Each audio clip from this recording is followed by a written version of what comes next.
welcome to second one.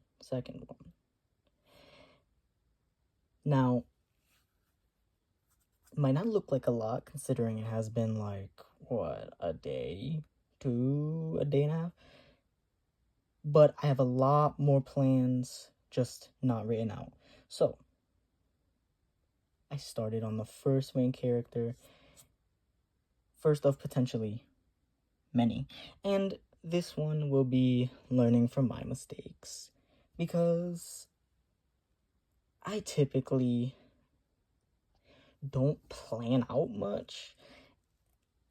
So that's one mistake I'm learning from. I'm planning out a lot more now, and I have a lot more planning to do, considering that I want this world to be fully fleshed out before I even start writing even a little bit.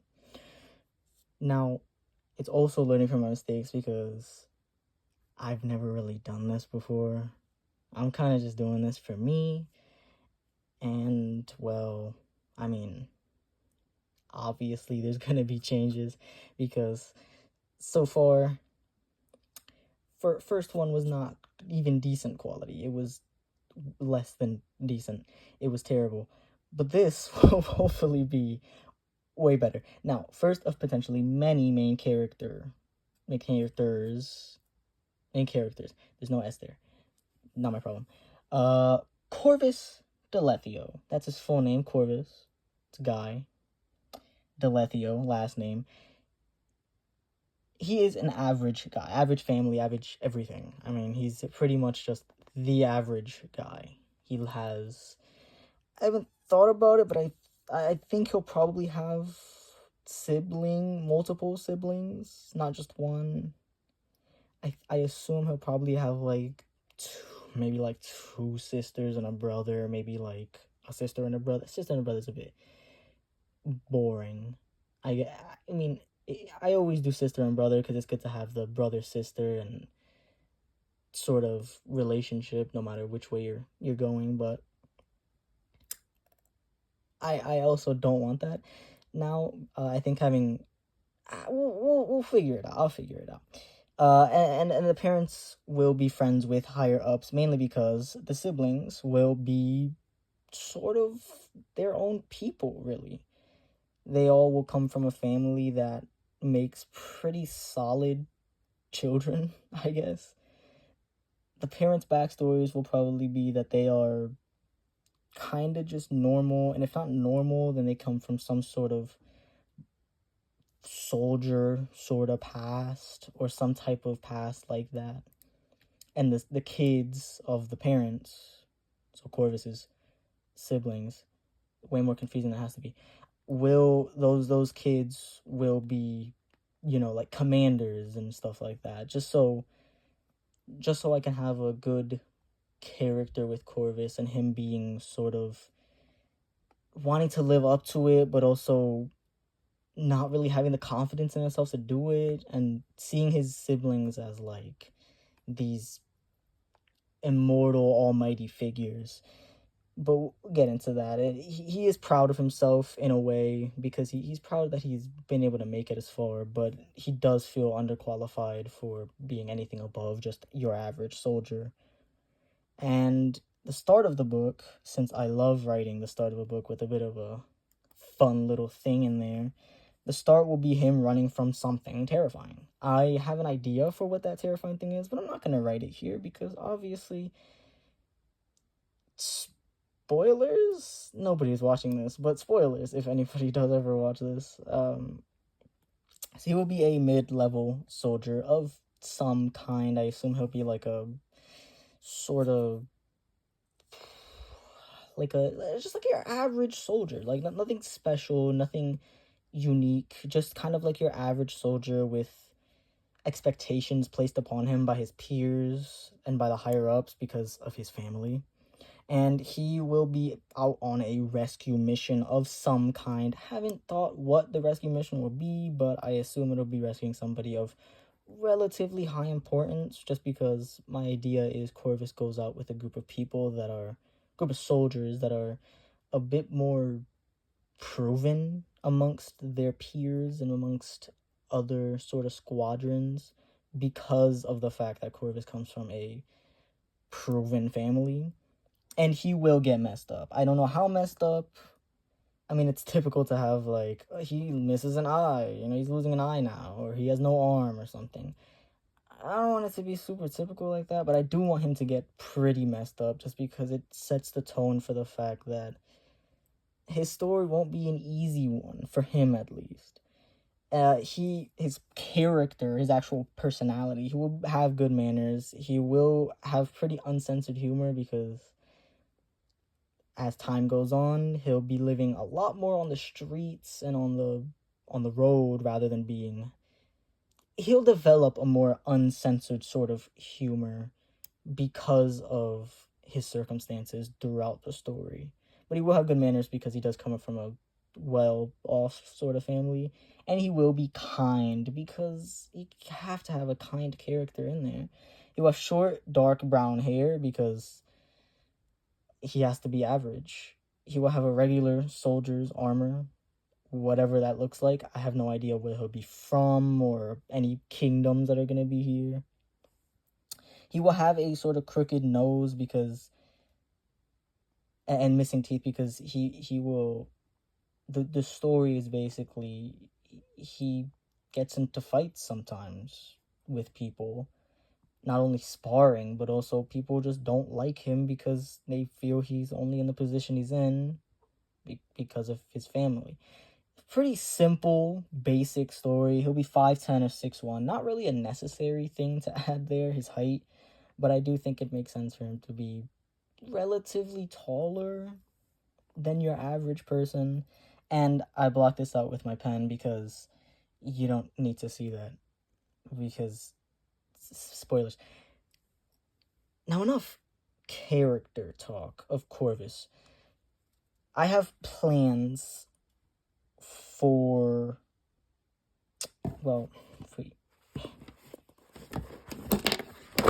see nothing. Other page. One. I said I wanted a pantheon. Now, that was the idea, although subject to change for sure, because obvious reasons. And then magic. The magic. I was thinking of a magic system, and I suck at magic systems. I also don't want to copy somebody else's or have like it be super inspired by another magic system. So I was thinking, why don't I just not make a magic system until I really need it? And the best way to do that is to just... My idea is that magic is a sort of specialty. It's a rarity. People don't typically have magic because maybe, the gods, when they left humanity for their reasons, left and took some magic with them, but people can still have magic, but like now it's not as common as it used to be. So the whole idea would be, in the past, everyone used to be born with some sort of magic that made it possible for humanity to evolve heavily.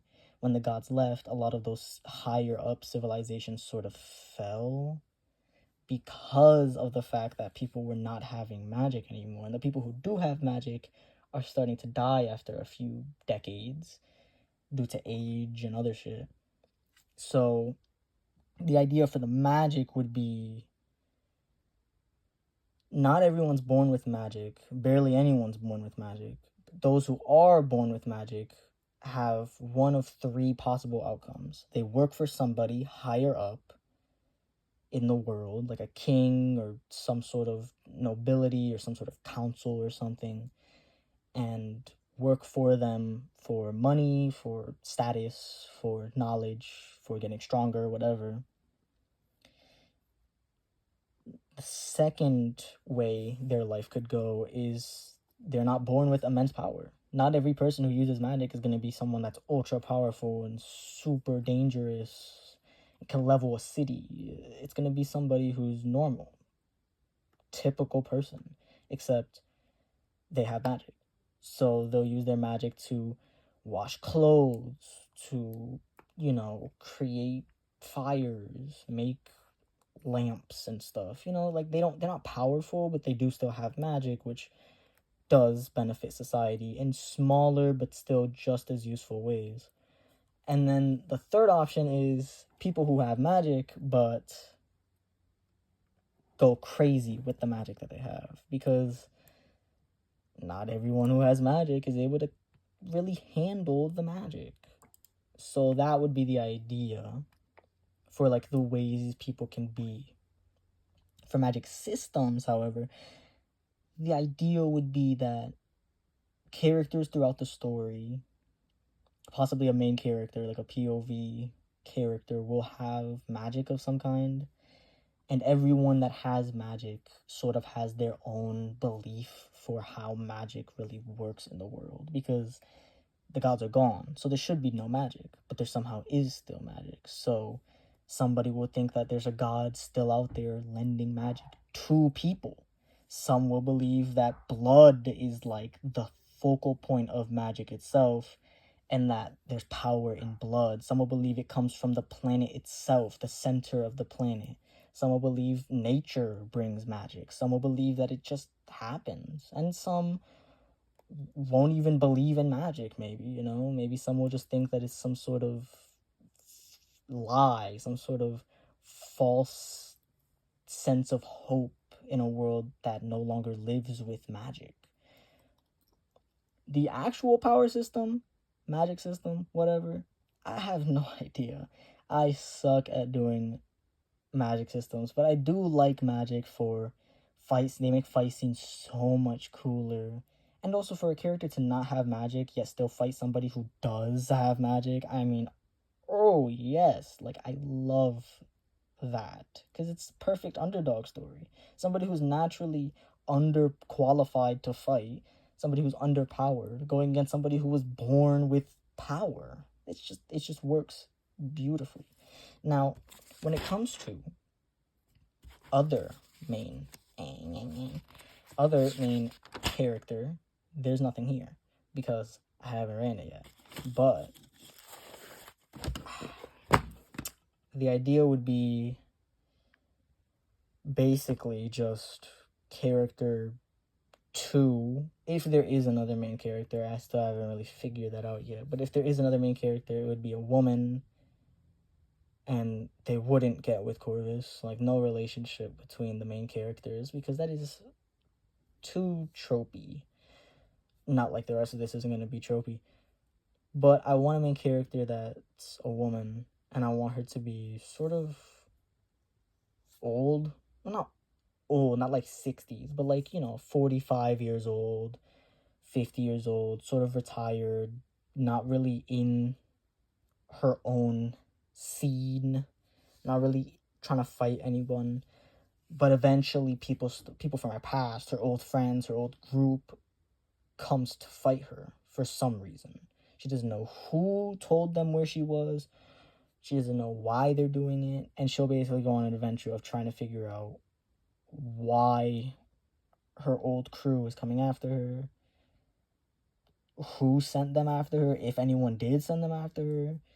And that'll send her down a rabbit hole of great proportions. And there might be a third one which focuses on the more political side of things.